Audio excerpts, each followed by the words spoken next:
Welcome back to the channel, everybody. Friday night, you know what night it is, bird room night, and an update on what's going on. But today it's not going to be a full-on roundup of the birds in my bird room. What it's going to be is a shorter episode on my experience of breeding the English cinnamon canary. There is a lot more people out there more experienced than me that can tell you more about the English cinnamon canary, and I know there is an episode in the pipeline, not by me. I know this, so I'm going to leave that to the professionals to interview the certain somebody and get a better episode on their thoughts on how they do the things with the standards of the English cinnamon and the history of the English cinnamon canary, and they do it a lot better than what I could, I'll tell you that for nothing. But like I said, short episode today on my experience on breeding the English cinnamon canary, because it's or the species of bird is becoming very popular very quick, and that is thanks to the people that are on the committee of the English cinnamon canary group, and the people last year that exhibited the birds. There was a lot on the show benches throughout the UK, and I think that some people that obviously aren't in the birds no more did a fantastic job of promoting the hobby, and some of the people that are keeping them now are doing equally a fantastic job of carrying on and promoting the hobby and promoting the species, or the rarer breeds of canaries like the English cinnamons, and obviously there's other varieties, but my main objective today is English cinnamons. So before I start off telling you how I've got them into condition and things like that, I'm just going to point out there is a varied interpretation, in my opinion, on the English cinnamon.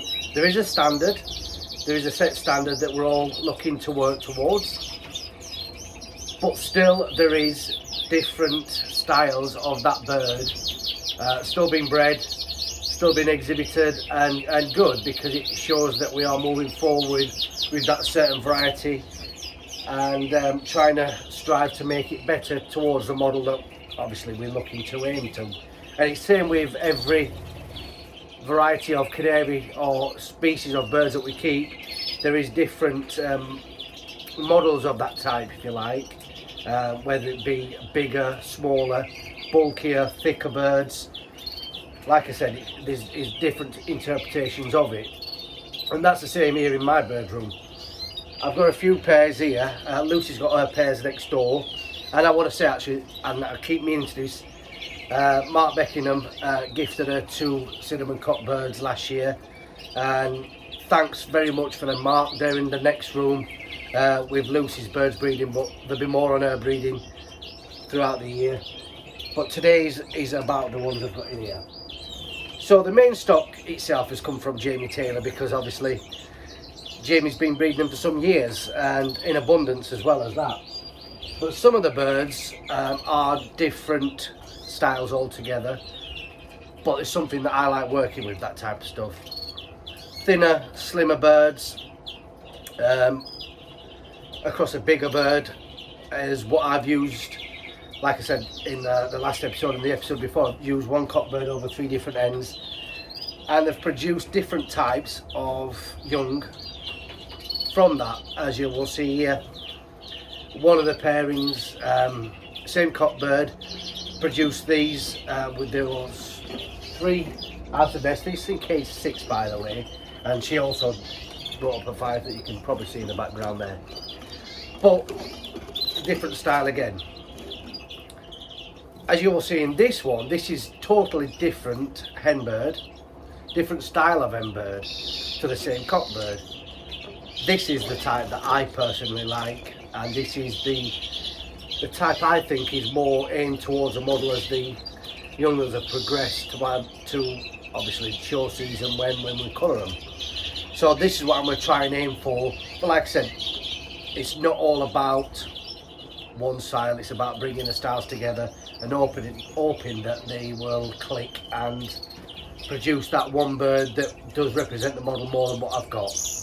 With these, what I've tended to do is yellow to buff in most instances.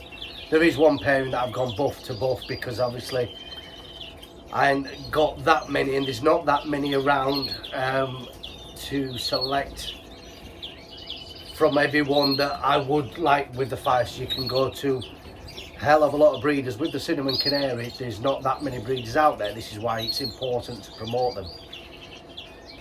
So there is buff to buff. I won't do it next year, and it is just a matter of trying to build this line to develop further on down the line in the coming years, and Jamie's doing the same. It is. So the be all and end all is we put them together and match pair them for next year.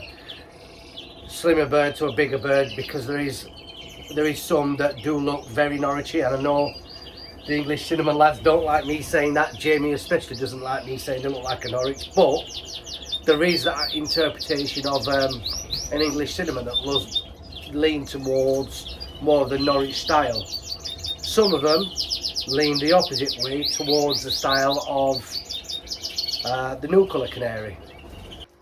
When it comes to me acquiring these birds from Jamie, I've treated them exactly the same as what I have with all my other birds.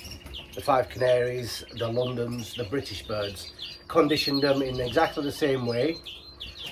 And I've done a brilliant job so far of bringing up the young uns. I found them really free breeders. No issues with feeding. Never had to top an English cinnamon up.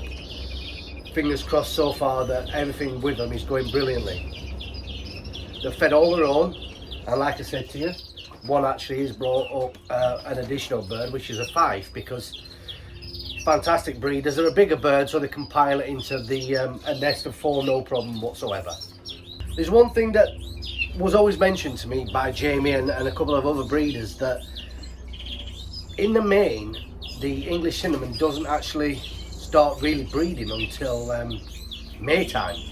So for me, and I know there is others that have bred them earlier, for me this is quite early compared to what Jamie's doing, and he started, in fact, spoke to him earlier today and he's got a load hatch off today. So that proves his point that usually in the certain scenarios they would start breeding later on than what we would with five canaries, for instance, more along the lines of the bigger type birds, the border canaries, the Norwich canaries, where they are leaning towards the later part of the year for breeding. One thing, and I said this before, and someone did ask me the question and pointed certain things out. Now, I mentioned in the last video, or the video before maybe, about 3 days old, the cinnamon seemed to lack a little on feeding, and it is a true fact. In fact, for me, the feeding regime of an English cinnamon seems to lack up to the 3 days as well. They don't seem to pile it into the birds like the five canaries do, feeding almost instantly as soon as they hatch. I find them a bit more laid back with the feeding, and I think, I don't think it's to do with the pink eyes. I just think that the hens know when the birds need feeding and they feed them accordingly. Like I said, at 3 days, after that point, they started to really come on and consciously watching them feeding in and out of the nest quite often. Partly maybe to do with a pink eye, I don't know, but like I said before, what I did to eradicate it, which was a tip I was given, is put the breeders' cards over the nest to give that bit of shaded light into the nest, and it has worked for me. And there's not been a point where a chick has hatched from the English cinnamons where they've thrown it out or not fed it and I've had to top it up or transfer it to another pair. They've done a fantastic job with that so far. So like I said, for me, free breeders. There's no special treatment, seed, hidden things that I will be giving the English cinnamons. Just down to the basic soaking seed, germination mix and egg food, exactly like I do with the rest of my canaries and British birds. When it comes up to showing, that's a different story. When it comes later down the line, when we're looking towards exhibiting, one thing I will do is be feeding Caraful Orange. And I've spoken to some people and they say no, they feed them colourful red, but that's up to them. I do things how I want to do them. This is one thing I will always stress to anybody. Do things your way. You don't have to follow what I do or what he does or what your neighbour does. Do what you do, what suits you. But for me, colourful orange, and I know, and this is not me trying to promote anybody, but I have got the, for me, the best supplier of colourful red, orange and yellow, and that being Standard Laboratories, because George Weeks does a fantastic job with it, and the product itself does colour better than any other colourful company or colourful agent that I've used before. So I will use what I know works for me. As a show cage for the English cinnamons, the show cage would be a Norwich show cage. Obviously different colour, but like I said, I'm not going to go into all the details of everything about the English cinnamon, because I know that's going to come at a later date from someone else, and then they're going to do a good job.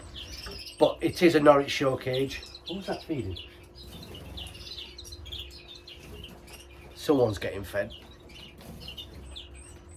Oh, that's the mealy red poles down there. But yes, that's the English cinnamons. Now, like I said, I'm hoping to get another round out of these English cinnamons. I know case 6 is back on eggs now, and I'm just separating the ones. I've just got 2 more, well, the 5 and another one to take away, which I'll do later today. Put them into the young stock pens and molt them out in there before I give them the colourful orange.